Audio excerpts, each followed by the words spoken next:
USA non immigrant visa કેટેગરીમાં સૌથી મોટું રિફ્યુઝલનું રીઝન જો જોવા મળતું હોય તો એ છે અંડર સેક્શન 214B. તો હવે જાણીએ કે 214B છે શું.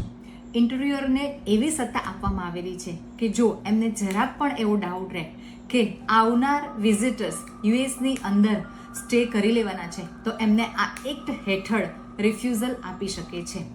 હવે જો આવું રિફ્યુઝલ આપણે જોતું ના હોય તો શું કરી શકાય?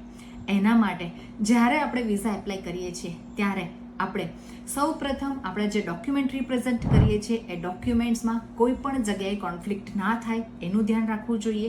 ત્યાર પછી આપણો ત્યાં જવાનો ઇન્ટેન્શન ખૂબ જ પ્રોપર રીતે સમજાવવો જોઈએ. ભારતની અંદર તમારા ટાઈઝ જે છે એને ખૂબ જ સારી રીતે આપણે સમજાવવા પડશે. જો આ વાતનું આપણે પ્રોપર રીતે ધ્યાન રાખીશું તો આપણે ઇન્ટરવ્યુઅરને એ માહિતી આપી શકીશું કે અમે ફરીથી ભારતમાં પાછા આવી જવાના છીએ.